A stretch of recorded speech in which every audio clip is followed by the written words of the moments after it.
All right, welcome to CE164. This year we changed the title of this class, Sustainable Waste Management. Before it used to be Hazardous Waste Remediations and Management. The reason we changed to Sustainable Waste Management is because the topics are not necessarily just related to hazardous waste. We do cover about different types of waste, and we also cover about how to manage those waste. For instance, recycling or using waste to recover some resource. So that's why the title was not reflective of what the content were. And that class was introduced in 1990s. During that time, most of the environmental engineering jobs are related to remediations. So that's why this class was very popular at that time. Then nobody taught it from 1992 to all the way 2017, and that's when I initiated to teach that course. But I changed the syllabus to reflect what is important now for environmental engineering. All right, so let me um, discuss first what we are going to cover today.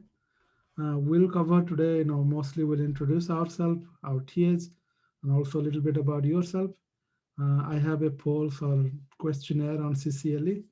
If you have not got a chance to answer those questions, you can go. You can do that anytime. But we'll also have 10-minute break in between in this 2-hour class so that you can fill up some of the questions. And so today we'll also cover a little bit about syllabus, very specific what we need, and then we'll also cover about what exactly this class about and why or how it's going to help you in some certain way.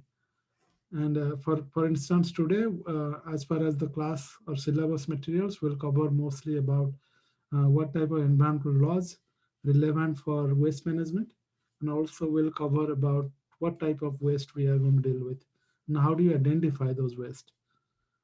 So these are the two topics based on the syllabus. And if you see the slides, I usually share the slides on the CCLE the day before, so you can check those slides before if you want to. And as you see that already I posted homework question 1.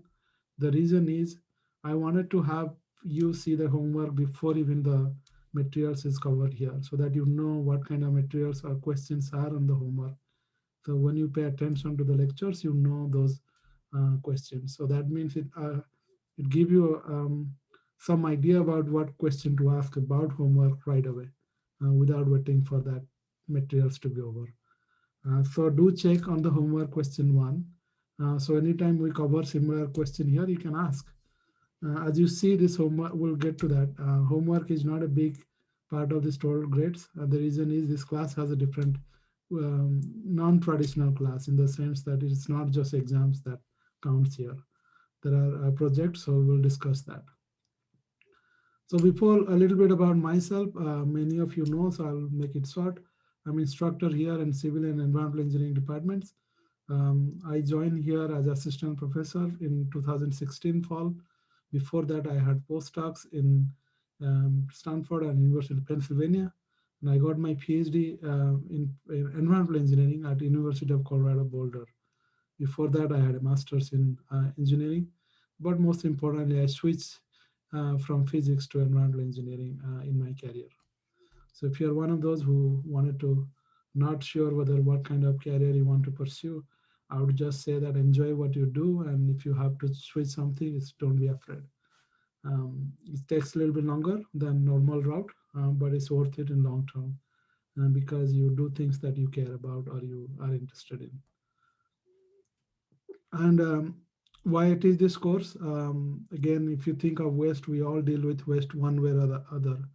But if you are from country like India, where I grew up, waste are not managed in a proper way. As you see, this bottom side, that's the open channel flow, usually sewer flow. That's where people also dump all this plastic and other waste. So municipality usually clean them every week, but it's just the practice. So that's how you can see the waste are not being managed very easily. And so that's something that I always thought, how when I see movies, every cities and everything are so clean, but here it's not that clean. So I was curious about it, but now I get to learn that and also work on that topic. So this class is more about waste and how to manage waste, and most importantly, it's all about not think waste as a waste. When you say waste, it feels like there is no value to it, but every materials has a value. Just because we don't extract that resource, it become waste. So this class hopefully will teach you that there is nothing such called waste. We can always recover some resource out of it and make use of it. So this class has been, I'm improving the syllabus every year, a little bit and little bit. And as it added more and more information, so it becomes also popular. As you see, when I initiated it, that time nobody knew about this course. Only 10 students registered, and it has increased over time. This typically the class size was 35 or 40. We increased that to 60 because there are lots of interest over time. So I cap it at 60 because we don't have higher amount of TA support. So it's become much harder for a TA to provide you the resource that you need to learn a lot. That's why I cap it at 60. All right. So again, I wanted to emphasize that this topic has I work on this topic to some extent. As in this picture, as you can see, we use waste materials for different product. For instance, in the left side here, in these pictures, you can see this is iron filing. So this is basically scrap iron that is very useful to remove phosphate and some other contaminants from stormwater. And here what you see is biochar. Biochar is basically scrap organic biomass like wood chips, all that. You can burn them without oxygen. It produces charcoal that has high efficiency to remove pollutants. So as you can see, these supposed to be waste materials, but we can use them to actually clean water and storm water and use them as a drinking water supplement. So there are different ways to manage waste. A lot of times, if we start thinking this is a waste, then we kind of limit ourselves. But if we think this is a product, then we can actually make a valuable resource out of it. Again, I want to say that I teach another two classes. Most of you have taken CE153. That's Introduction to Environmental Engineering and Science. This is a required class for undergrads in civil engineering departments. So all of you who are undergrad here, you would take that class. Um, but it cover almost everything related to environmental engineering. It is a compressed course, lots of material, so it's always difficult and challenging to teach. But I also learn from every year how what students likes, what they don't like, or in the sense that what is helpful, not helpful. So I'm also revising that to some extent to ensure that this is more you have better learning experience. But specific course like CE164 or 159 to 59, these are very specific course on one simple similar topic. So it has less pressure for me to compress too much material into it. It has more, you have more space for working on a topic for a greater extent. So learning is much more in the sense that I found students have easier time in C 159 and 164 than 153. Partly because it's more also enjoyable when you work. You know that you don't have to have different concept, just few concept, and you apply it more for real world problems. So I teach C 159 next quarter, and that's also related to stormwater management. It's not that's another kind of waste, but it's more specific for water harvesting and all that other factors. And both C164. Um, Let me see why the iPad didn't work out. The screen gone off. Okay, it's back. Both C164 and 159, if you are undergrad students, the advantage of this class is it's a project-based class. So you learn a lot by working on a projects, a real-world projects, or at least the conceptual real-world projects with a team that you don't know of.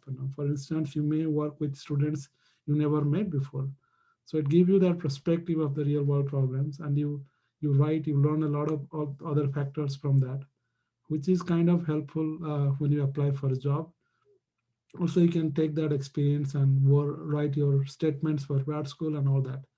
And you are kind of getting training about writing and research skills, or research skill in terms of reading and writing research articles.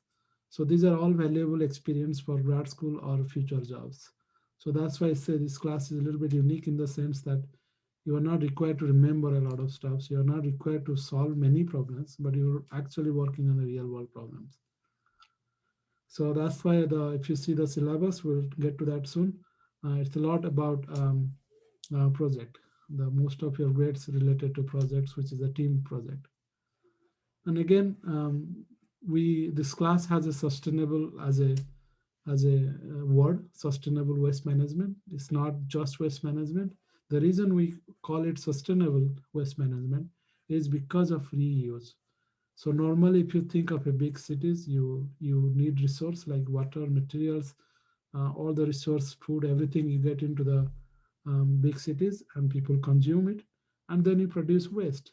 It could be wastewater or it could be solid waste, and all of them solid waste goes to usually landfill, and then this if you think of this is LA, most of the wastewater is discharged to ocean.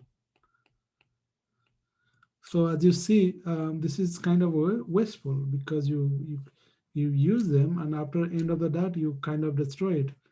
You are not really using its full potential, and this is not sustainable because as the city grows, you'll have finite resource. You'll never have enough resource to continue supplying those resources to them. For instance, LA, we run out of water. So that's why we cannot continue to rely on the water that we export from Northern California or Colorado River forever. For that reason, we have to harvest or use the locally available water. It doesn't rain much. That's why we got to reuse that wastewater. And in fact, that's what is happening in Orange County. We take the wastewater, we treat them, and then we inject them into ground and make it groundwater. And then you again treat them and use as a drinking water. Same thing for materials. You have to somewhere or other manage those, reuse those waste, and then minimize the amount of waste that you produce. So that's why it's called sustainable waste. So that's about me and everything. I want you to also meet Annesh. He's our um, TA. So Annesh, if you're here, you can say a few words. Mm. Hello, can you hear me? Yeah. I'm Annesh. I have been a TA for CE153 for past 3 years, and but this is the first time I'm being a TA for CE164. I've taken this class in winter 2019, and like what from my experience, it's like compared to at least CE153, it's much easier. If you do really well in your project, you'll get 90% of people get A grade in that. So it's all depends on the project and how you understand all about all of these things. So all the best on the whole course. And I wanted to suggest, as Annesh said, this class never had a TA before. The reason is because the class never had 60 students. So because we have lots of students, now we have a TA. What Annesh will help you is all written here. TA discussion session. Here session is at Friday, 4 to 5:50 p.m. During that time, obviously you can ask questions related to homework, but my hope is that you look at the homework before that material is being taught. So that way you know the questions. So during the class you can ask questions. If you don't understand something about homework, when I solve example problem, you already know homework questions. So I hope that you don't have to spend a lot more time on homework to understand that because you already know the questions. And so what TSSN will help you is not about just homework. In fact, my hope is that you will all attend the discussion session to work on your project because that give you that real world experience. So Annes will help you about how to plan a research, how to think of a research questions, how to write your abstract and all that stuff. So you get the full writing experience about your projects in the discussion session, in addition to the homework. And we have really, we have 3 or 4 homework maximum.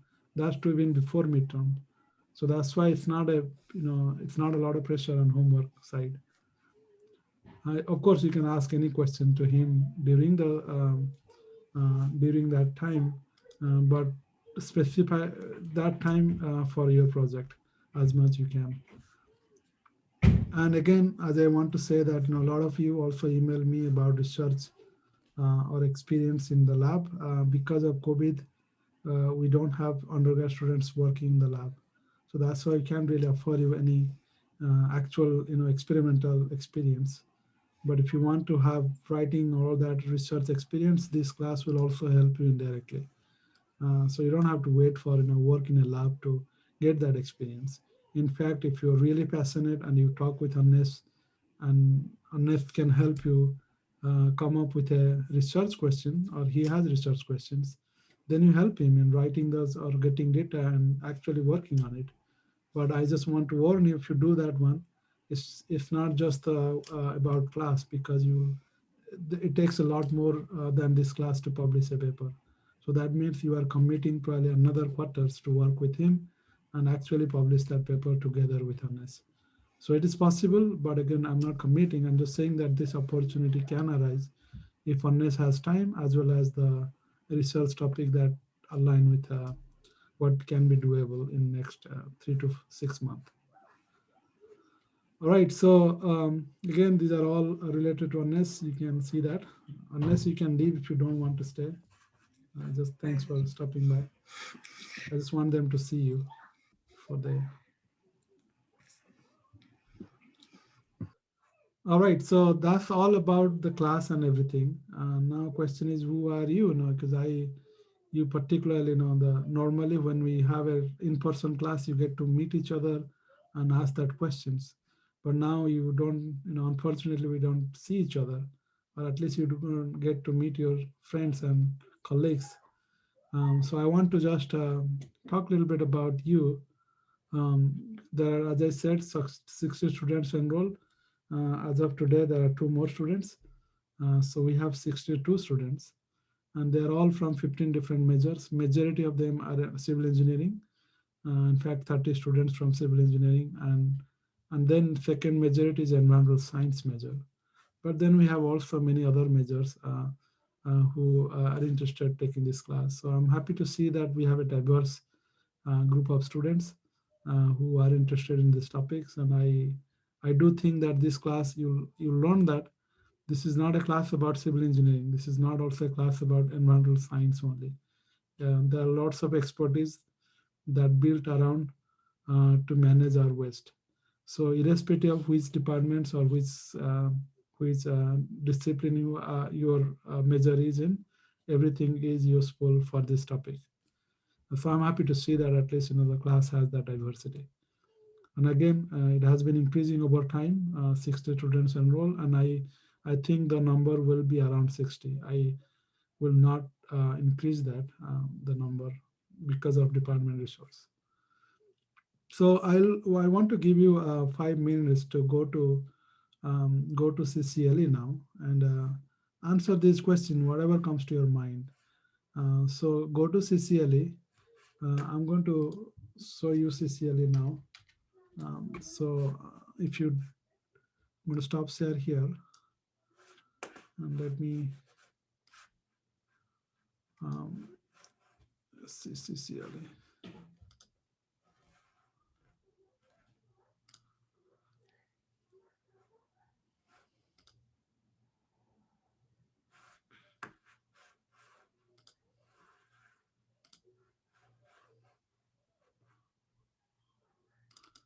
Okay, so this is CCLE. This is my window.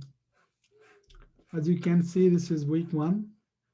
There is one questionnaire called You Matter. Tell us about yourself. So if you click that one, um, I'm not eligible to take this questionnaire, but you are. So maybe you should be able to see. Let me see how it looks. Okay, in preview I can see. So this is what you see. Have you taken CE153? You can choose these options. Are you undergrads or grad students? I know we have 4 grad students, but I just want to make sure how many are here or attending today. and what you love to do in leisure or your hobby. The question I ask this question is, you might say, now what's that meaning? Well, how what we do in the leisures and our hobby is somewhere related to how we can manage our waste, or how we can do actually something differently. So you don't have to think of this connection, just write whatever you feel. And also based on your hobby, I also created group name or team members names. That way I can group them together in the sense that you have something more in common than just being in this class. So write whatever you feel like, in your hobby sections. You can just write one word or two words or whatever you can think. The last one is, what specific aspect of waste management you are interested in. This particular question helped me understand what kind of projects we should, because I'll give you some suggestion about type project topics next class. So I want to see, how many of you are interested in what. Based on that, I can give some suggestions. That way you can think of which topics to work on. Of course, you can work on any topic, but at least I'll give you some more idea about those based on the current knowledge in environmental engineering. So take 5 minutes. I'm going to pause the video now. So 5 to 10 minute maximum. Right. So I hope you fill that form in CCL on CCLE. Again, these questions are intentional. First, I wanted to know a little bit more about you. Um, but these questions will help me decide what kind of projects, at least to suggest. Um, okay, so the another little small poll. This is just my interest to see, what really the reason you decide to take this course. So I'm going to have a generic poll, so there is no questions, but you just have to select A, B, C, D based on what you see in these questions on your slide. Again, if there is no pressure for anything, just again, it's really not required that you have to have personal interest in this course. So it's up to you, whatever your reason. I just want to see response.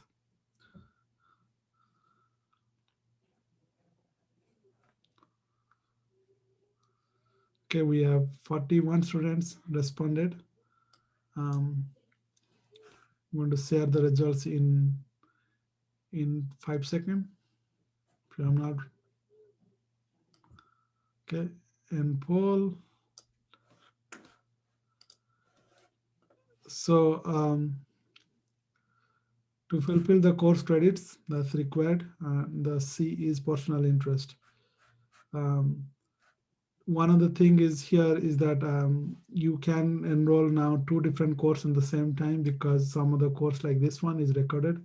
So that means if you didn't attend the class, you're not going to, you still can get good grades as long as you work on the problems and all the other things. So that means, the enrollment has increased partly because of that too, because of that flexibility. All right. So again, why many of you are interested, I just want to highlight why this particular class is useful, in which way it can be useful. So again, this class is all about waste. This I want to make sure that this class is not wasteful for you in any way. Um, and it has to be more relevant for everything you do in the real world. So first of all, I ask you these questions: what's your hobby and all that stuff. You might see in the left side, these are the products that you every day use. You might use this some of the cleaning product. You might use some of the there's a spray. You use gasoline. You use some kind of fertilizers. There are so many things you use. These are all made out of chemicals. So now question is, how do you know these chemicals are not harmful to you, or what's the best way to use it? So these are all the different questions we never really think about, even though we use every day these product. So my hope is that next time, or from this end of this class, if anything you are interested in, any products that you are using, just look at that the label, and take a pictures and share on campusware. And the reason I ask you is that you might find a particular chemical that's there, and if you don't know anything about that chemical, just write it and write the product name and write the chemicals. And then, based on what you learn in this class, you might be able to say whether this particular chemical is toxic or not, if it's toxic for what reason, and it is going to be a pollutant for water or soil or air. Now, all that things you can get from this class just by if you write that chemical formula. So that's why I put these pictures here so that you can go and check and be make this class more interactive. And this class is also going to teach you about how to manage non-hazardous waste, like you see in this municipal chamber where you have all these waste products as being recycled. You dump all the things in a trash can, but they separate them out, and that way they can recycle some other product.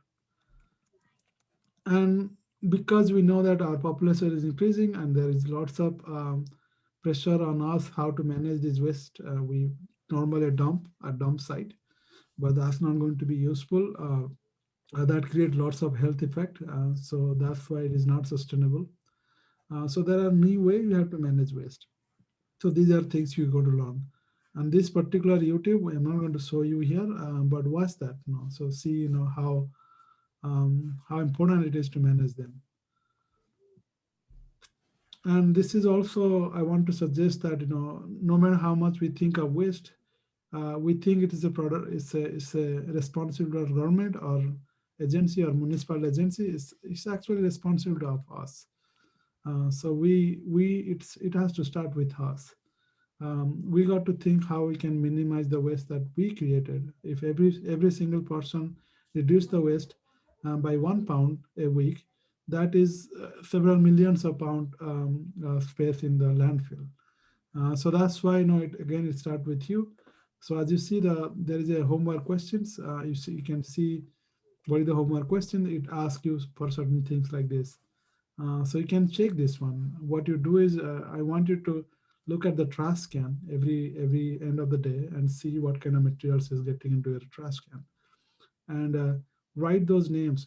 Type of product that goes. For instance, plastic bottles. You can say that this is all waste food, or so rank them in first 3 or 4 types, and then hopefully you'll learn how you can use those waste for certain products. So I want to get a sense of that. So that's the homework question one. So now that I told you that you might find lots of stuff in a trash can, now my question is, can you guess this one? Which of the following products or waste presents at the highest quantity in the municipal waste? So I'm going to again relaunch the poll, generic poll. Um, so take a guess now. What do you think the municipal waste will have most of this?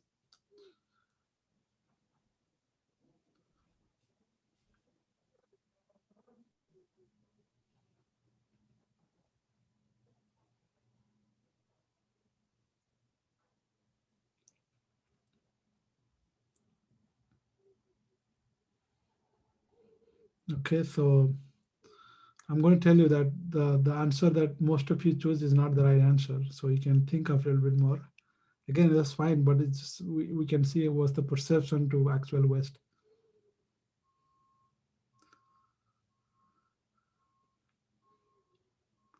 Okay, so I'm going to end the poll just to show what's the result look like.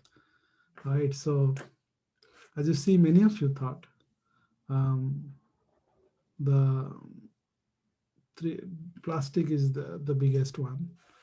And then some of you thought the food. So I would say 50% thought plastic. Response, I'll just write response. That's not the direct answer. I'm just writing the response. 50% of you think this one, 41% this, 4% think this, 4% this thing. Okay, so I'm going to tell you that A and B is not, A and D is not the right answers. So if you have to now revise your answers, what you are going to, which one you are going to select? I'm just curious. And I tell you A and D is not the right answers. between B and C?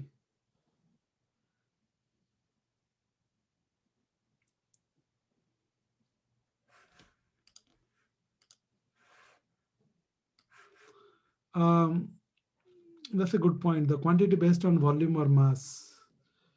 Uh, I think either of them is fine. Mass is the conservative, so let's choose mass.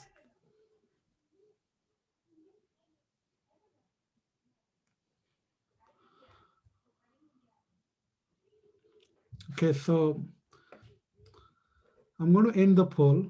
At least many of you start thinking of a different way. So I'm going to tell you the right answer. Now you have to tell me what do you think, why this is so much of those. So the right answer is actually paper. Paper means it include cardboard and all that stuff. All paper waste. So that's the right answers. But now tell me why. What could be the reason? Any volunteer?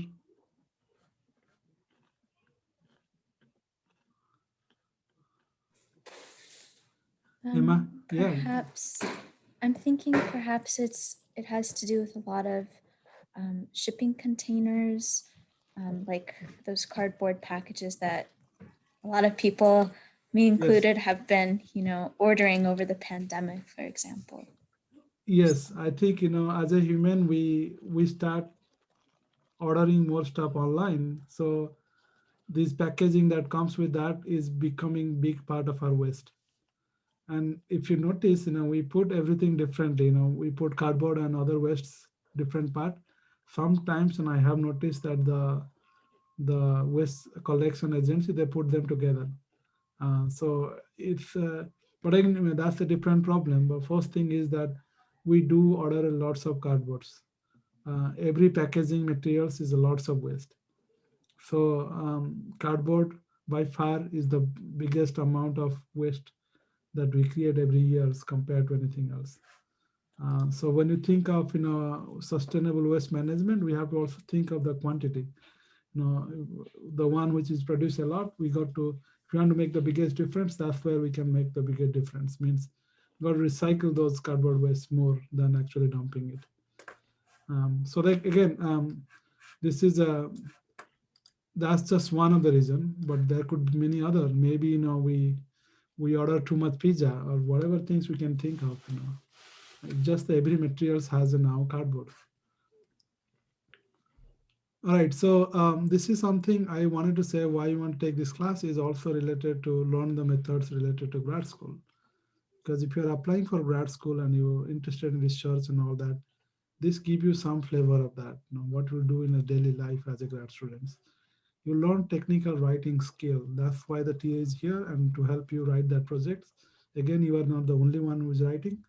We'll have a team member, so you learn from each other. So that give you some advantage. And then also, this is where you are working as a team in a very in a project that is interesting to you.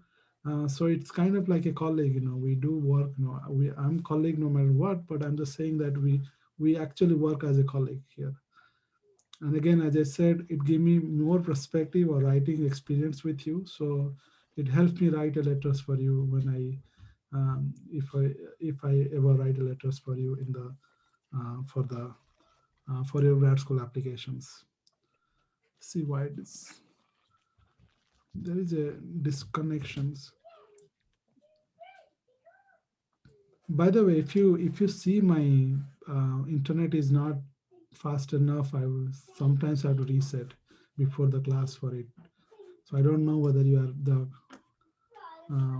if the Wi-Fi is good today. But let me know if you feel that no, my voice is cutting off. Okay, so then I want to say that there are many kind of jobs related to waste management. As you see, I listed some of them. I just want to show that remediation, other service, these are the biggest employer in many of those particular areas. So this is these are all different industry that manage waste. So I just want to highlight some of them. You can get job in industry. You can get job in many other aspect of it. Um, Again, when you go for job interview for industry, they usually ask for writing samples. So you can actually formulate, say that this is a project or a conceptual projects or design projects I work on as a team. So you can talk about this experience during your interview. So it does help to some extent in many of those. Any questions? All right, so I'll go through syllabus very quickly before we based on how many of you actually go through syllabus. So let me launch a questions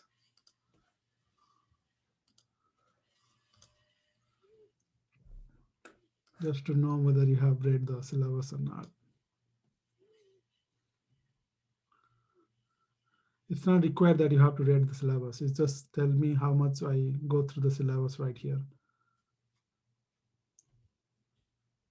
But if you have not read it, I insist you to read today because you need to know the different part of the requirement. There are lots of deadlines, not deadline, a lot of things like because you work as a team, a lot of stuffs that comes as a team. So you got to be familiar with those.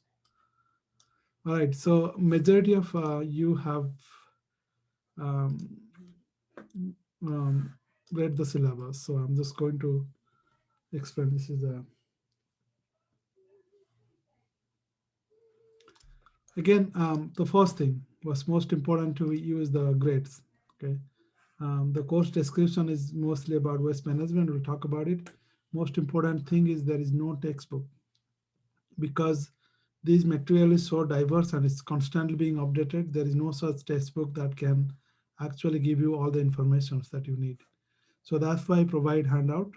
So all the handouts are uploaded on CCLE whenever it's needed. So this week handouts are already part in this on the CCLE. If you are not part of CCLE, if you need it, I can use Campusware, but I just want to make sure that you have access to all. Again, letter grades, as you see, homework is only 5%, partly because it's 3 to 4 homework, maximum 3 or maybe 4 if I break it down to 4 different homework. But it's pretty easy. Homeworks are easy because it's more applied class. It's not about how to solve a problem. Can you know how to solve the real world problem, or can you apply this problem in a real world situation? That's the main aspect of this class. So I don't emphasize a lot on homework here. So that's why I hope that you this is still 5% of your grade. You should submit as soon as is due, and also you should don't wait for the last moment because these are I release those homework way ahead 2 weeks before it is in due, so you already know the questions. There are 4 quizzes. The reason there are more quizzes is because this class doesn't have homework and it gives you that little bit understanding. And I use best of 3 as the quiz. So that means you can have allowed to have one bad day and the quizzes. So that's 15%, and the quiz are relatively easier compared to CE153. We'll get to that, but you will see every class there are some example questions, and that's exactly similar to the quiz that you will be asked. As long as you know the concept of those questions, you should be able to answer all the quiz very easily. And the midterms exam is 30%. That's week 7, and this based on the first 5 week of class. So that's why it is week 7. That way you have mastered those everything, and then you take the midterms. Final projects is 45%, but it's a team project. That means if you are part of a team, all of you get similar credits or same credit, unless there is a individual person that I'll get to that. Then there is a class participation. This 5% class participation is how you work as a team. Means you meet the TA and me as a team, discuss your project. Those are part of your participation credit. The reason it's there is because sometimes, let's say you are like 6 or 7 person team, and one person has doesn't do it. That's where that's something you don't learn if you're not part of a team. So this is the reason we have this class participation, to make sure that it's more like a team participation. And again, this class is structured in the first 5 weeks is more about treatment technology on managing waste or remediation of hazardous waste. So that's most on the homework and also the midterms. Week 6 and 6, 7, these two, 6, 7, these 2 weeks will learn more about municipal solid waste management, more about recycling, more about how do you deal with those waste, municipal waste, which are not hazardous. Again, as you see, this is 27% is paper. This That's the question I asked. Which one is the most waste? That's paper. And again, it's nothing to do with the pandemic. It was before that. Um, and then week 8 and 10 was all about sustainability aspect of waste management. For instance, how to recover resource from the waste. For instance, if you see over here, wastewater can have multiple type of recovery. One is water. You can actually recover that water and treat them and use it. And then also wastewater has lots of organic, and you can produce methane gas using that wastewater. So there are lots of stuff you can do. Every types of waste could produce some kind of resource. So you'll learn those resource recovery process, or at least the principle behind it, in the last 2 week of the class. Homework again, usually 1 week after it's provided is due. There are 3 to 4 homework maximum. Work together on the homework because you have a team. You are working as a project. You should also work together on that, but submit your own homework separately. Again, you should look at the homework question before the class, before the topic is taught in the class, so that you have a sense of what is the questions are, and you can ask directly in the like how anything related to that. Obviously, I'm not going to tell direct answer, but at least you know how to solve it, the process. Quiz, open book, 2 minutes per questions. It will be released on Campusware or CCLE, whichever I use one. And this is it's usually do you 24 hours within 24 hours before it's after it's released. But you have that time is set. If it is 5 questions, you have 10 minutes. If it is a 6 question, you have 12 minutes. So once you open it, you have to answer that within 12 minutes based on the question numbers. The midterms exams, again, I'll provide example midterm questions from last year, so you'll have some ideas, but it's very similar to homework. And again, the midterms is on week 7, February 16th. That's open book, maximum 3 hour. It's again, you have some familiarity with that. And quiz dates are also fixed. Usually it's every second week. So this is the first week, so every second week fixed. Second, fourth, sixth, and eighth, or something. So just check just to be sure. But these dates are given here. And again, it's a 24 hours. So that means if released that day, it is due within 24 hours from when it's released. And usually I'll announce that in the class, but make sure that you don't forget, because we cannot recover the quiz if you don't take it. Again, best 4 out of best 3. So this is best 3 out of 4. Team project is very important. You choose your team member. If you don't choose, I will choose. So if you again, I know this is a challenge for you to choose your members because you don't really see each other. So that's why I asked those questions too. So based on your hobby and interest, I'll probably put them together in the same times, matching their own interest. So that's why I asked those to fill up those CCLE questionnaire. And the team must have minimum 6 students. The reason is we have 60 students now. If all of you stay until the end, we'll have so many teams. So we want to minimize the number of teams, not exceeding 10 teams. It's too much to manage. So we'll have 6 to 8 students in a team. So we'll do that way. And again, the team project is not necessarily that all the teams, you submit the final report at the end of the quarter, you are done with it. Because what happens is when you have similar kind of that, people work on the projects at the very end. And it's not, you don't learn much from that process. And you also don't get any feedback. So that's why we do have topics, the projects are due at different time. For instance, here, these are the deadlines for the projects. By January 21st, you have to decide a topic. That could be just one line, a tentative titles, and just a 2 or 3 sentences about what's the scope of that topic. That way, at least this is something we'll discuss as a team, and we'll come up with that. And then with discussion with Tia and me, you will finalize that. So that's something you have to at least suggest by 21st. Once your topic is approved, you have to work on outline, how to develop an outline, all that TA will teach you. But once you develop that outline, basically what's the framework, that will be D1 February 4. You get 10%. It's not about right or wrong answers. It's more about whether you have give effort or not. So you get 10% just by submitting these incremental steps. Then you work on the projects until February 25th, and you create a rough draft. Rough draft means you write something, Annesh will help you. So you have some kind of, at least most of the text, but these are not refined. These are not probably very organized.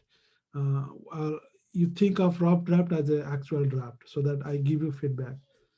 So it's as close to final report, but at least this will give you opportunity for me to help you write it better. So I read it and give feedbacks on after you give me the draft, and then you revise that and submit your final report on March 19. That's the final week of the class. So March 19 is the last day of the quarter, in the sense that's the last day of the exams, final exam. So you can submit in between any time. It's just that's the last day you can submit. You'll have also presentations. You'll make a YouTube video where you will have your own Zoom. You recorded them and share with the class and share the YouTube with me. It'll be 5 or 10 minutes. I'll get to that. I'll also share some of the YouTube video last year so that you see how people have done it. So this give you actually a real world experience of the actual working on the projects, project meetings, developing that concept, all that. So as you see, by the time even you go to the final, you have already got 55% of the, before presentations, you have already got 45% of the credits. And you don't lose much point, if you made enough effort on rough draft, I don't take much point off, because that's just for you to try. And but if you submit a rough draft, nothing written, then you lose some point there. But that will never happen because Annesh is going to work with you. So you'll work timely on that. Again, participation credits is all about that you are meeting the TA or instructor, which is me, at least once before the outline and after the or before the draft submission, so that it's easier for you to get some feedback from us. Um, there is a question from Madeline that will there be a set of topic for the teams to choose between, or do the teams come up with their own topics? It's a good point. So the topic you can choose. If you have a topic, I'm not going to change it. Okay. Um, so my preference is you first choose based on your own interest on waste. Obviously, it has to be related to waste management or the scope of this class. But once you maybe let's say you have a topic, but you don't really know how to connect that to the waste, you will discuss with me or TA. Then we'll tell you what different options you have there. So first you come up with that ideas and start posting on Campusware that this is some topic. So that way on Campusware, students can always say that if you, for instance, Madeline, if you have interest in a particular topic, you say, hey, I'm interested in this topic. Any of you are interested? Then you have a discussion. Some other students will say, yes, yes, yes. Then you form your team. So use Campusware to suggest topic name based on your own interest, and then we'll combine you together for other students. So that's why I wanted to suggest that there will be Campusware is essential. It's a requirement because I remember last time some students complained that there are just too many different way of conversations. I send emails, I use Campusware, but I want to make it one place where everything is there. And I found Campusware more effective because it makes me avoid repetitions. And also you can see other students' questions and learn from them. So any correspondence, always write through Campusware. You can individually write to me or anonymously, or either way, whichever you are comfortable. And also we'll discuss about projects there. As a group, we'll create a group on Campusware. As a team, you can start posting and writing so I can give feedbacks right away. So use Campusware if you have not. And this is the code link for Campusware, and the code is 6954.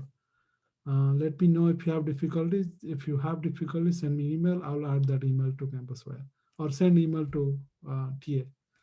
He will add it. Last thing, which is most important, is how do you do well? Well, the first biggest mistake people do is they don't submit assignment. When they don't submit assignment, it's zero. So no matter what you do, it's not going to change much.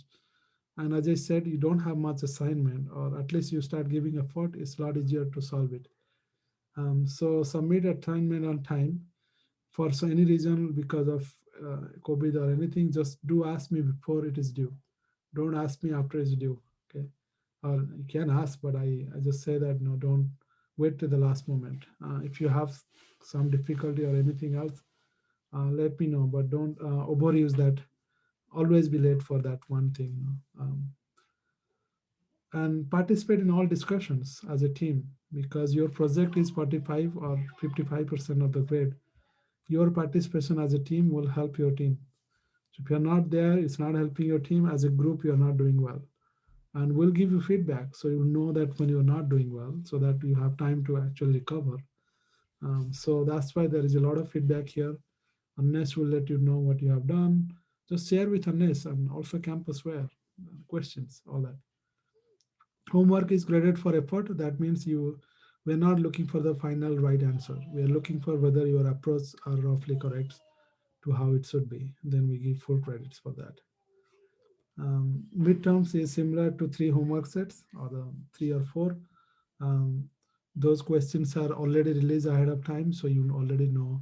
So work on them as soon as possible. Again, the homework is due on January 14th, the first one. Um, January 14th, or the next Thursday, not this Thursday, which is 10 days or whatever time from now. Again, I particularly do not, grade is important because that's something people look for. When you apply for grad school, they do look for grades because if your score is GPA is less than 3, they do have some impacts on your applications. So that's why I'm not going to say that grades are not important, but personally, I don't think grade as much as when I see you, I don't see you as a grade. Okay, so I personally don't like to give grades, because that's something is, I'm judging you for a reason. It doesn't account for amount of effort you put in your specific case and all that stuff. But ultimately, we have to do something. So this class has minimum grade B. The reason is, if you see how the team works and how you work, the submission get you some points. So I never had any chance where students get less than B, unless obviously assuming you submitted all assignment. So that's why I say submit all assignment, attend the midterms, whatever it is, just try, give effort. You will get, if just by, irrespective of what you did, you receive some credit because as a team you do well. But historically, lots of people get A. Lots means, more than 75% or 80% get A here. And again, I don't want you to take for granted.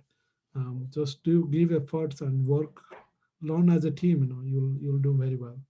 And again, there is no curve because I never had a chance where students are doing so poorly that I have to curve it. So again, do well. I hope that all of you get A, because that's the whole reason I don't curve it. Because if you all got more than 90%, I don't really care. All of you get whatever that point is. Again, focus on learning. If you focus on learning, you'll get A here in this class. All right, so we have 5 o'clock now.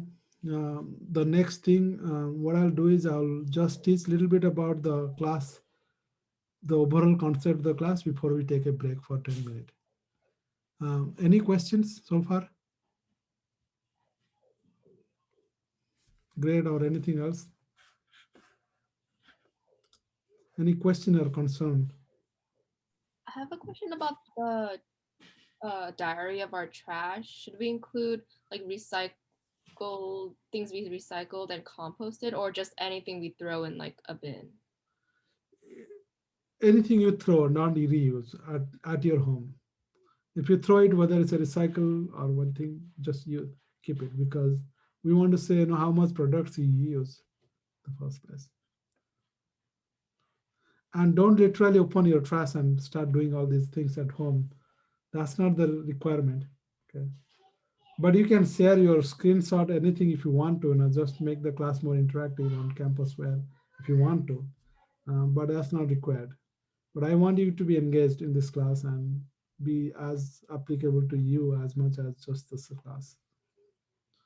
But I do like when people actually share about, when I first time taught this class, many of the students actually share the screenshot of the facial scrub or whatever they're using on the face. They take the screenshot of that. They're concerned about chemicals that they're applying on the skin.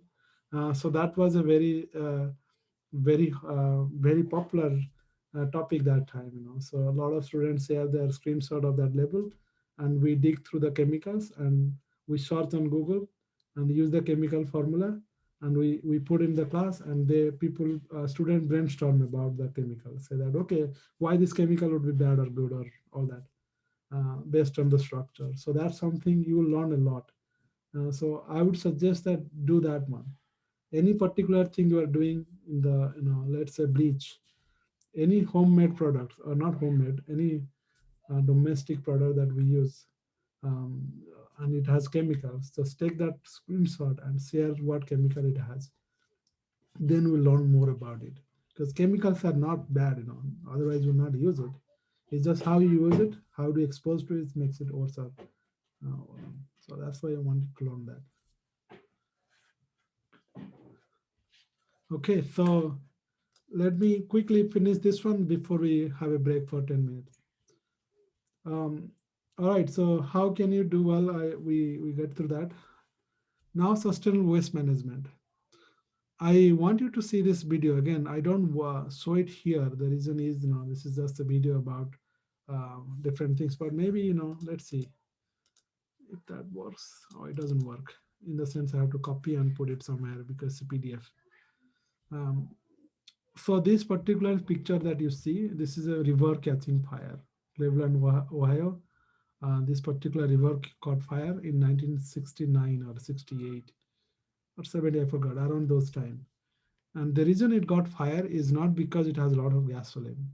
It because that time there was no regulations of where you can dump waste. So that means if you have cardboard box, you can dump into the river. Right now we think it's unthinkable, but that time people dump it because there was no regulation, there was no right way, wrong way. They dump all that cardboard box or anything, woods, all the wood waste, the leaves and everything you can dump, like you see in that my hometown where all the stops are there. And so that means they are combustible. So if there is a fire, there is lots of fuel in that water. So that's why it catches fire multiple times. And it catches public attention. And this is one of the reasons why Environmental Protection Agency was formed. And the idea at that time was municipal waste is pretty bad. We should not dump in our rivers and lake. That's the whole idea, because it was heavily polluted.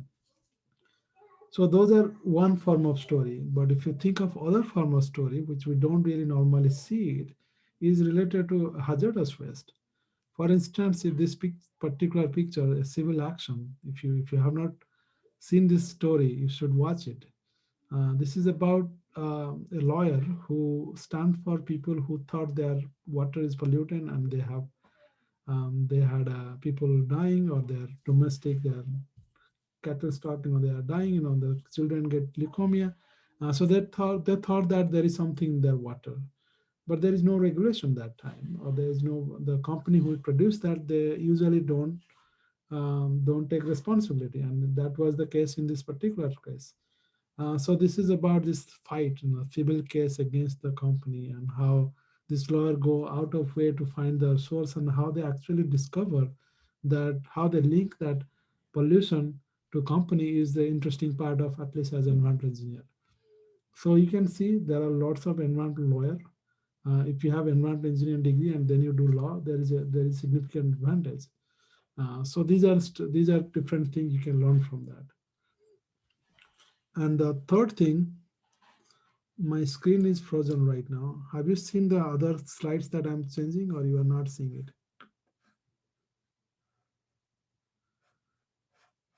This, okay, I see the somehow the screen, the Bluetooth or the screen is being, okay, now it's back. So that's why, see, if you think of environmental engineering, 1980s, that's the time people learn about remediations. So remediation engineering market grows linearly, or if you see the amount of billions produced, or the it goes billions. Every year almost 50% or 30% increase um, in the market. So that's why you see around 1990s, this class was introduced, or that class was introduced in 1986 or 70, and then the professor taught till 1991. Then he or she left. But that also coincide with people's not having enough investment on remediations because they thought of some other, there is more regulation, so there are less contamination. So there are other things that come in after that time. So this is this is $1 billion market. So what you learn in this class is all about remediations and also other factors. So many of the students who get this, the things that you learn in this class is related to environmental consulting, because many of the consulting companies, they do remediations. So we have actually another class, bioremediation, taught by Professor Shelly Mahendra. You should also consider taking that class if you have not taken it. That's a class more focused on bioremediation. That's more sustainable remediations, because when you use bio, that means you use bacteria, natural resource to degrade the pollutant as opposed to adding chemicals. So that's the part of sustainability. We'll learn a little bit about those today, not today, this class, but that's the expansion of that class is you should consider taking that class. So one of the things that what we do is you got to learn about who are your clients, when can you apply for a job if you're interested in management of waste. Or I would say that client or employer. So you should think of all that. So if you're interested in this kind of topic, you should also think of those your projects in that context. Because if you're going to apply for remediations, think of a project related to remediations. If you're going to apply for government, think of a project which has some policy aspect. So again, you learn a lot. So you got to ask this question to yourself. And this is one thing I was suggesting. Sustainability aspect of remediation means it has to be economical, it has to be environmental friendly, it has to also account for public health and all the other aspects. And as you see, remediation engineering has so many different disciplines that get into that.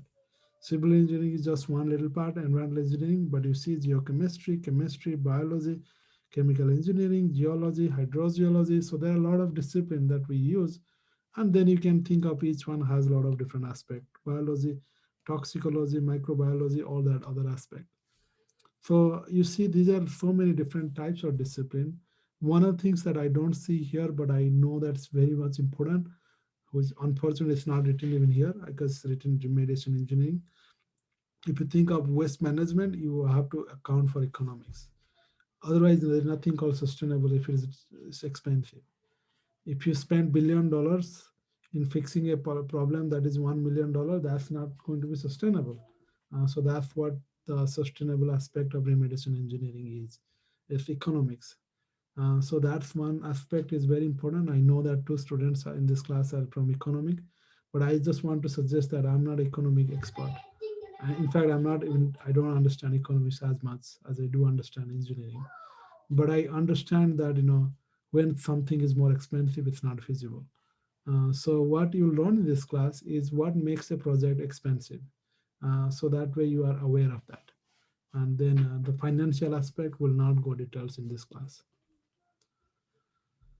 And the one thing I want to suggest that remediation has changed over time. Initially, it was more about the waste discovery and regulations, remove the waste and treat them. Then it become in situ, but it has been over time become more now green remediations. Means you are using newer methods to to produce less waste. Um, so again, I want to emphasize this. All these slides that you see over here is more about how much cost. How do you reduce the cost of remediations to make it more return of investment? So that's why our idea of sustainability is actually recycle some of the products or use product that is less expensive. So that's why bioremediations, phytoremediations, and all that other stuffs will come in handy. So again, the reason we say call sustainable remediation or sustainable waste management is you have to account for three factors: environment, social equity means public health, um, public opinion, all that stuff, and then economics. So these three has to match because you have to solve for all that, and it has to be less expensive. So now let's take a break for. Now we are almost end of the class, but let's take a 5 minute break, and then we come back to the actual topic of environmental laws.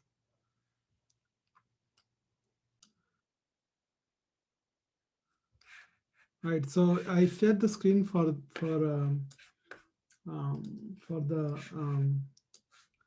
CCLA just to show you that the homework here. If you open the homework, as you see, there are some questions related to hazardous waste type. The waste number and waste list.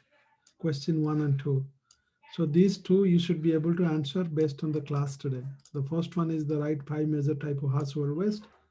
You know that, and the second one is about looking for different types of pollutants. There is a chemical formula or the chemical name, and you have to find what kind of hazardous waste list numbers and what's the source. So for that, you need to read the handout, and that's over here. If you see hazardous waste laws, so these are all here. So what I'm going to cover now about hazardous waste law, you will be able to find it here. I'm not expecting that you should read the entire chapter, but at least if you don't understand something in the chapter, you should be able to, or in the slides, you should go back. And the second one is about uh, identification of hazardous waste. The list, like here, what kind of chemicals. So this is all different chemicals. So that's why I ask you, if you have any particular chemical you are concerned about, or this is used in your the products that you may or somebody else use, you can just post a pictures of that label. Then we discuss that, or at least we discuss that on campusware or in the class.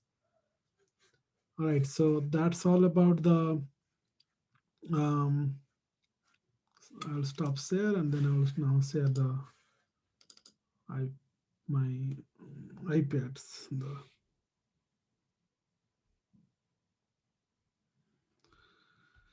Okay, so environmental laws. So driver behind waste management is laws. If you don't have laws or regulations, nobody will manage the waste. For instance, you may have noticed one thing that if you buy iPhone or any kind of phones now, almost every computer or phones have now USB-C as a power cable. Do you know that why it is the case? Any any suggestions? Is Is it this because USB-C is more efficient or because something else?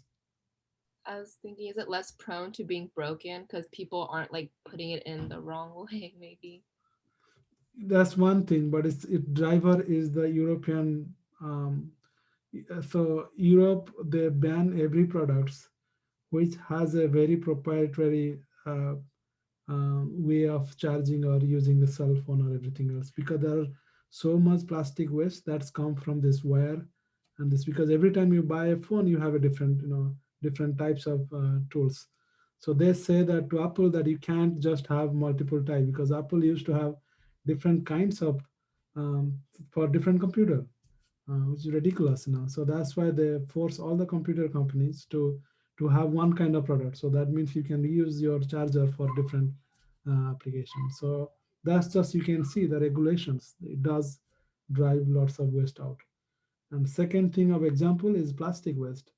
Europe, from Europe, you can't have a new landfill.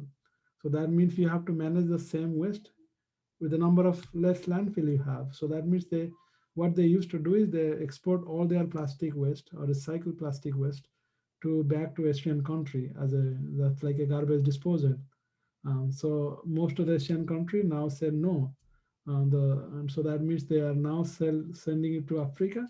If not, they have to find a way to manage it. So they are now creating different ways to use plastic to as a road materials or some other ways so that they don't have to create this waste. So these are just two examples, just to show that environmental laws are important. So that's why you have to know the history behind it. So very quickly, I'll go through it because we have gone through CEE 153, and I'll just tell you the concept behind it. But read if you don't understand something in the slides.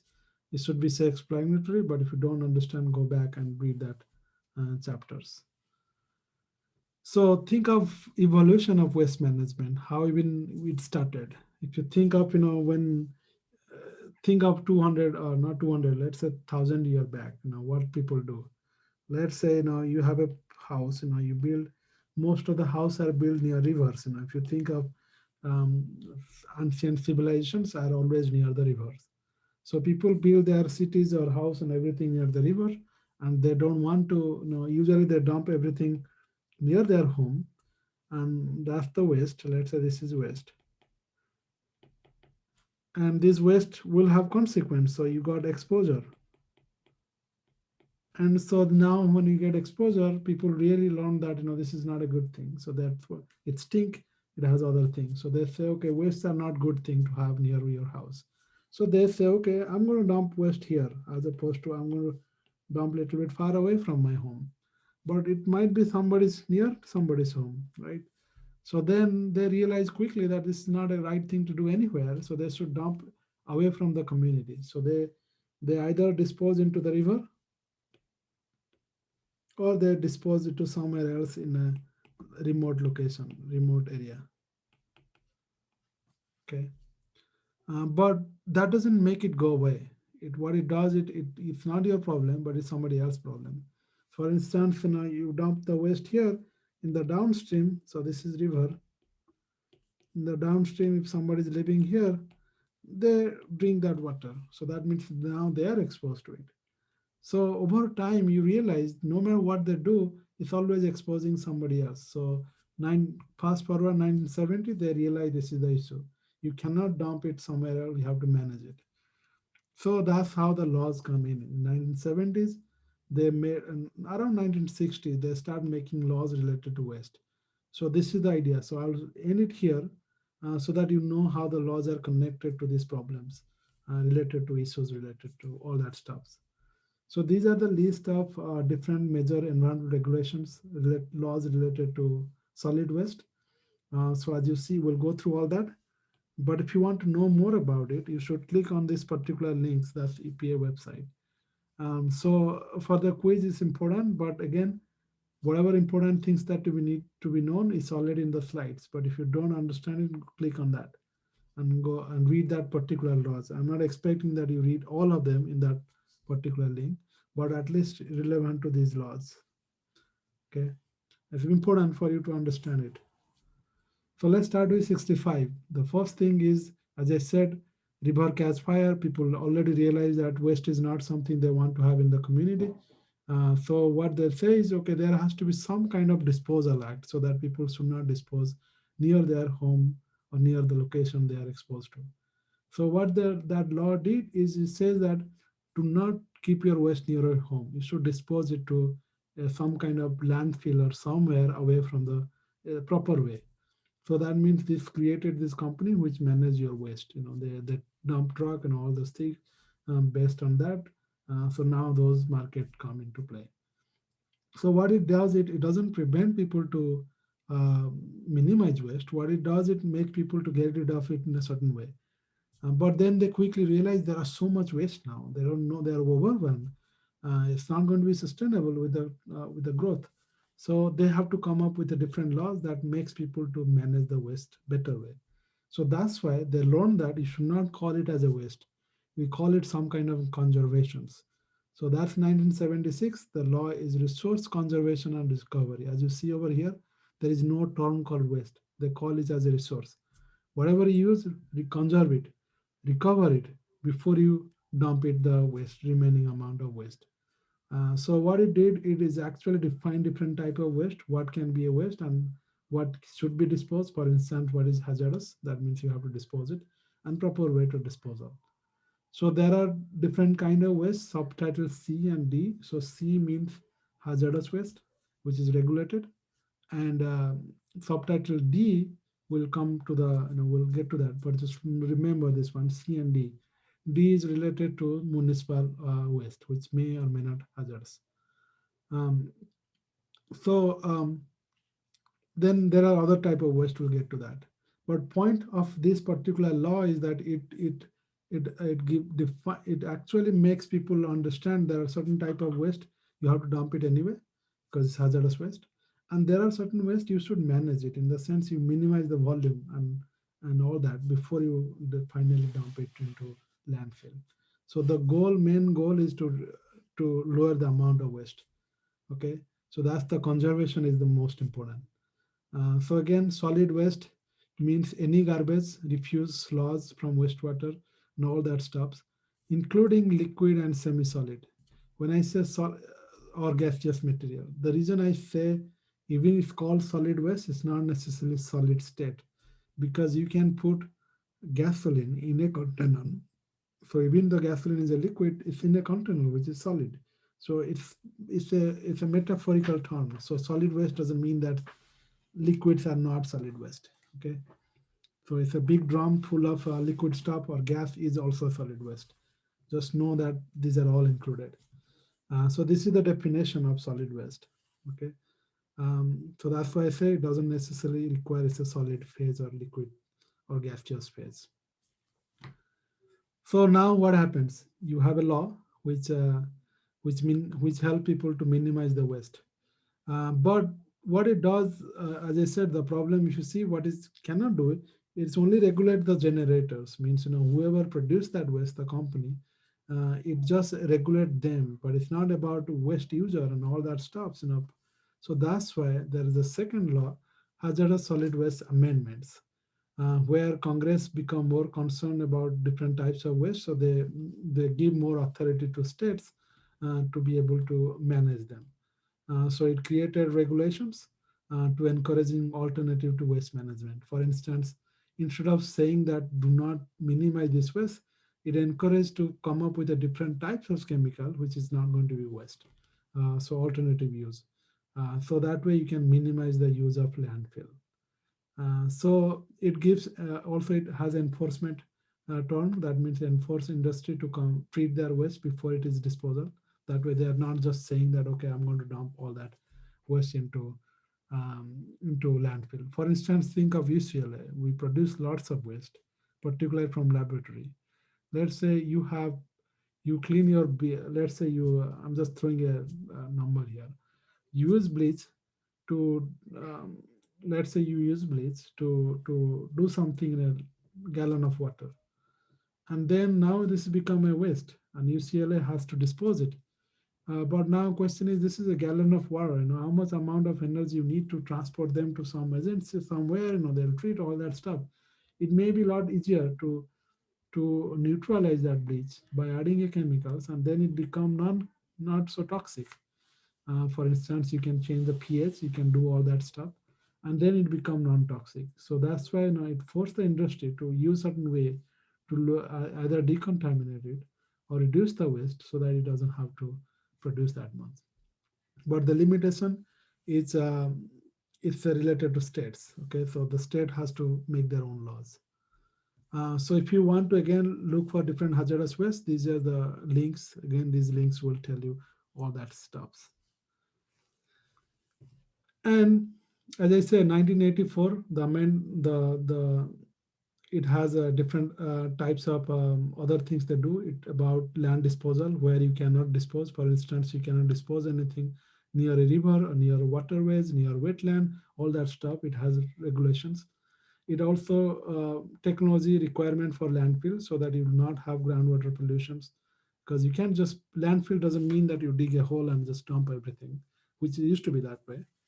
So it created some kind of regulation so that there is no groundwater pollutions. It also give permit for people to use or non-use. It also have regulation for corrective actions or enforcement, inspections. EPA has that rules. It also have some regulation on underground storage tank, because most of the time initially when you have waste management, it's all about what you can see, not about what is underneath the ground, because landfill is below, you are dumping in the ground. So that means if you are underground tank, they say, okay, it's not exposure, so we should not be worried about. But it leaks, so that's why it also regulates that. Amendments also include the underground storage tank. And again, what is hazardous? We learned that in the CE153. I just want to repeat it. Anything that catches fire at below 60 degrees Celsius, automatically that become ignitable, or that's the hazardous. That's why gasoline is hazardous. Methanol, ethanol, these are hazardous, because it may be able to catch fire at certain um, below 60 degrees Celsius. If it is corrosive, means the pH is very high or very low. For instance, pH 2, pH 12.5 or above is corrosive. That's why the bleach is not corrosive. The reason, even the pH 12 is pretty bad, but they don't want to decide bleach will be hazardous, because if it's hazardous, you can't sell it the way you sell to everybody. So that's why they decide that 12.5 is the barrier, so that bleach will not be part of the hazardous waste. Even though it's kind of hazardous, you should not use a lot or inhale those bleach. Um, it should not be reactive. If it is reactive, catch fire or all this, all the other way, So that's something may not catch fire by itself, but if you mix them together, it is reactive. So that's another thing. There is no definition for it. It says unstable for normal conditions. The last one is toxic. It's more about whether it can cause toxic in your human health or not when it's observed. And again, these all waste types are prefixed with D. So this D means hazardous waste. As I say, C means municipal waste. Okay, so that's that. Anytime you see them, the code number D, this is what it is. And you can see there are different label. All those things are there. So 2 means flammable, all that stuff. So all that factors. And then there are two different kind of list F and list K. So these are different terms. When you see a material type, it has its code, then you can understand what that meaning. So they categorize different kind of waste or list, 28 different listings in this category. So that prefix F means it's non-specific.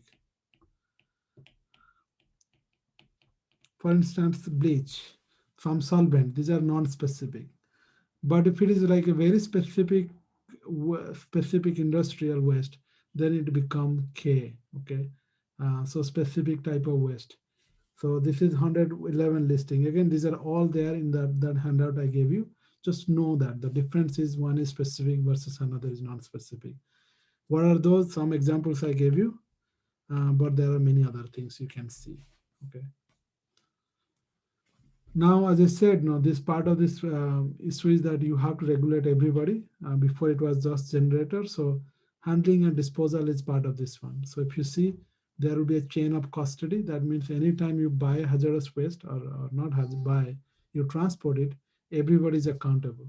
So that's why you have these generators, transporter. So the trunk company who does that, they have to also sign it. So that means they will be liable at some point, or designated facility which is being stored. So everybody has to have, this is called chain of custody. That way everybody knows where this waste is coming from, who created it, who use it, who transport it, where it is stored. So these are part of the regulations. But as I said, all these environmental law, there's one thing that is missing is the how do you pay for it if something is polluted. And a lot of times, the land ownership name changed. So somebody buy a property that previous owner might have contaminated it. So who is responsible? Who is liable?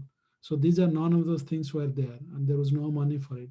So that's why this 1980s these laws came in, Environmental Resource Compensation Liability Act or CERCLA. All it gives is it creates the fundings, because every time you buy gasoline there is a tax for it, and that tax is already included in there, and this is pay for that this particular treatment. So the government has more money in this way, they collected it, and they start treating those sites which is heavily polluted, which is called superfund site.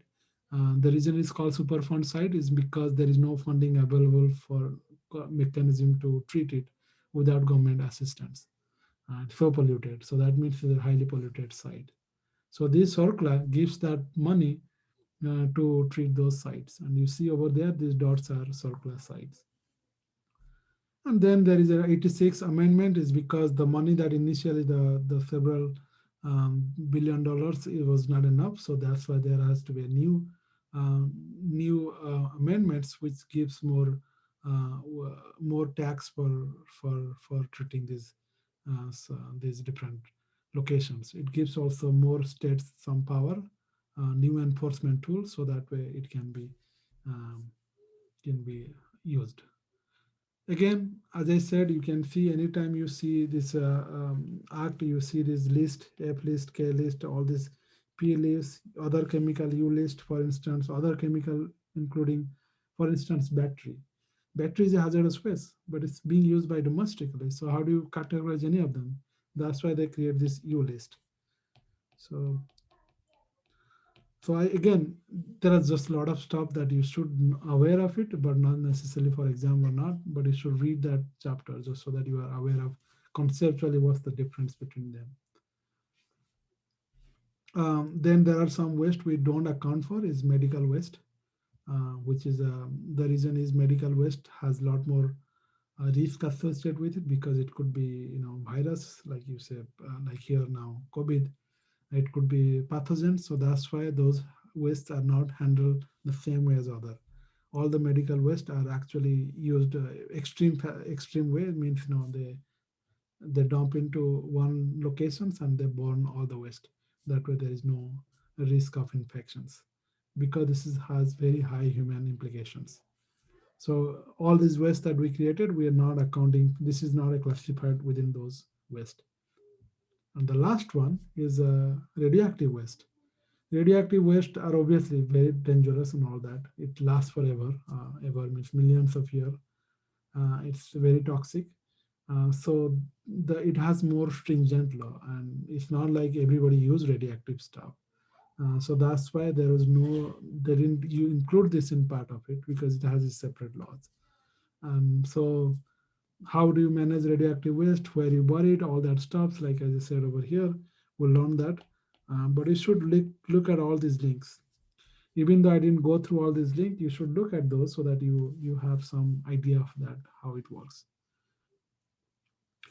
Again, boil down to this one thing. So the regulation, I say that a lot of things you have to look for. It's based on anytime there is a regulation, you read this like this, 40 CFR. CFR means Code of Federal Regulations. 40 means about US EPA. Any hazardous products has a code starting with 40 because the agency that created that code. Uh, and there's part number, section number, subpart, all that stuff, what that means. So if you go to that page, chapter, you'll see that. So that's all. We have 4 minutes. Let's see learning assessment, how much you learn. So what I'm going to do is I'm going to put this question, and in the Zoom, I will create a poll. You just have to see if you observe anything from here.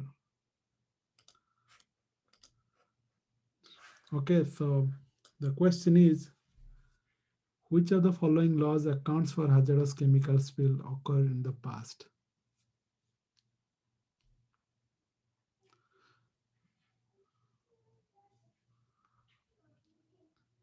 Resource Conservation Recovery Act or Comprehensive Environmental Response and Compensation Liability Act, CERCLA. Think of what Resource Conservation Recovery Act does. what B does, the distinction between them two.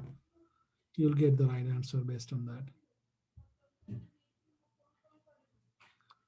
Okay, so I'm going to close this in 10 seconds. 5, 4, 3, 2, 1, end poll. Okay, so fair results.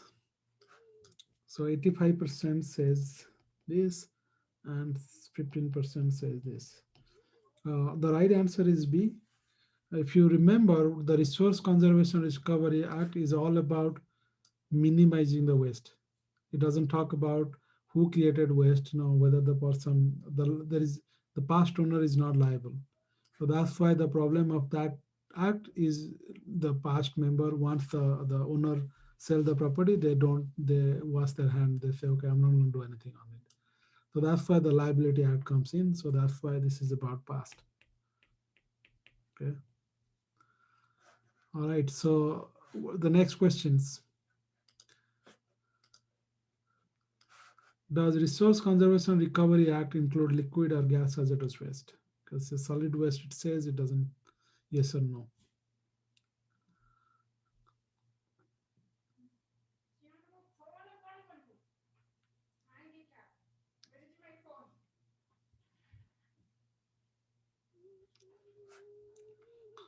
Okay, so I guess I'm going to close it in 5 to 10 seconds because it's a simple answer, yes or no. Again, I'm not taking any who is right, giving right or wrong answer. So you just feel free to choose within few seconds.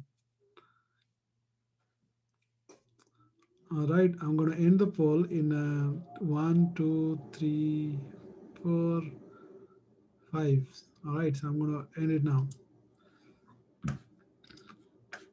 Okay, so does Resource Recovery Act liquid gas? As I said, this is all kind of hazardous waste. So that means it's including solid and liquid and gas, which is inside a container. So that's yes. Then the next question, I'm going to just write the percentage. 70% choose here, 30% choose here. Next questions. Which one of this is not characteristic D-list hazardous waste? Again, if you took CE153, you already know these answers, but just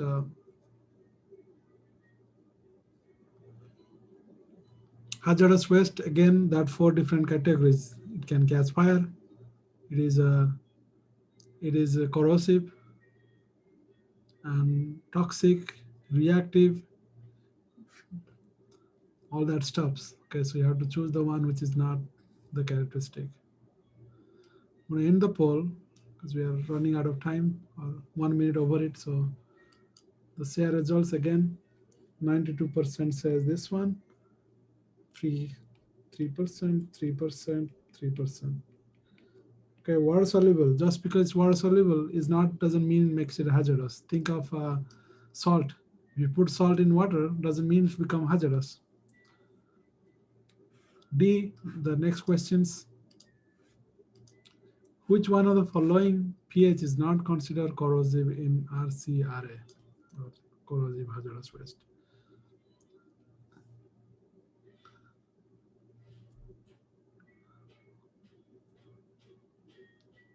Or which one, if the pH of a solution is one of them, which one is not hazardous?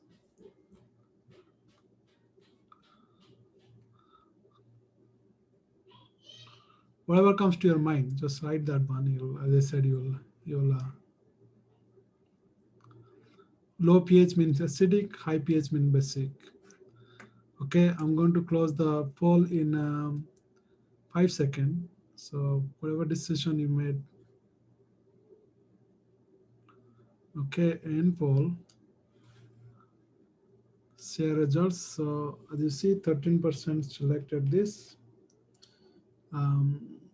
74% this, 10% this. Somebody accidentally select D. Well, it is, if you remember, the corrosive is less than 2, that's acidic, highly acidic, or greater than 12.5. Okay, so that means 12 is not corrosive in that, based on that. Okay, so the final questions. All right, this is not, you cannot answer. So this is something you have to read to answer this question. So I'll not answer it. If you see those links, you got to check those. What is the minimum amount of hazardous waste generated from a facility for it to be considered as a large quantity generators? So this is look for the reading. So just check those so that you know the answer. So I'm not going to answer it here. That's for you to read. Okay, so that's all. Oh no, there is one. Which of the following information is not required to be included in the Uniform Hazardous Waste Manifest? So you see this list is like creator, all this stuff's there, which is not part of the.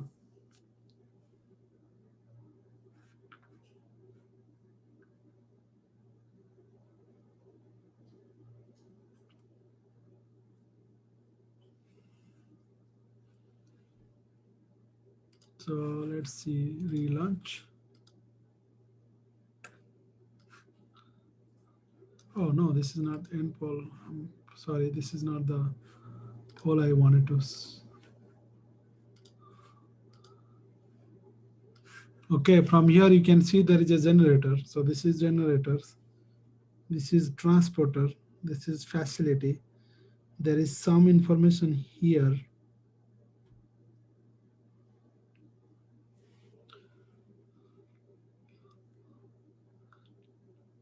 So what you think would be?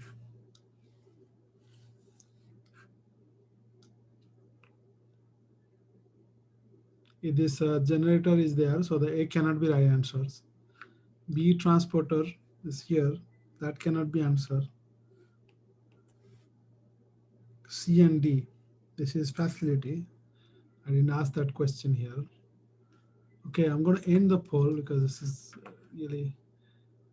So share the results. So that's just to show that, but I'm just going to write the answer here. The C is here. It says how much container type, quantity, volume, all that. Okay. So again, this is just example of how the quiz question will be. Again, this is open book quiz. So you should be able to find these informations, but you got to read it. So to know where things are. So this will tell you how the quiz question will be, and it's very similar to this. So if you understand the concept, you should be able to answer very easily. And again, these are not very different than what you at least get some idea in the C153. So that's all for today class. I hope again you make this class more interesting by involving your own daily experience. And not just I'm asking you to share your experience, something like you encounter any materials, any chemicals, anything, any products that you use a lot, will learn from that. So share that on campusware, register that there. I'll TA will respond to that. We'll tell you what chemical it is, why this is bad or good, or what concentration it will be toxicity. We'll discuss all that. But I'm excited about the project, so I'll give you some idea of different projects based on what people did last year or last 2 3 years, so that you have a sense of what kind of project to choose from. But that's not the requirement. You can choose whatever interest you most. For instance, let's say you are somebody who want to work in, I'm just throwing a number here, don't take me for granted. If you are somebody who is interested in electric car, Tesla, buying a Tesla somewhere in your life, think of how Tesla, whether Tesla is sustainable or not, what kind of waste it will produce. So the management of the electric car, something is going to be in future. So think of all that. It doesn't have to be what you learn in this class. You learn the process so that you can do all that. All right, so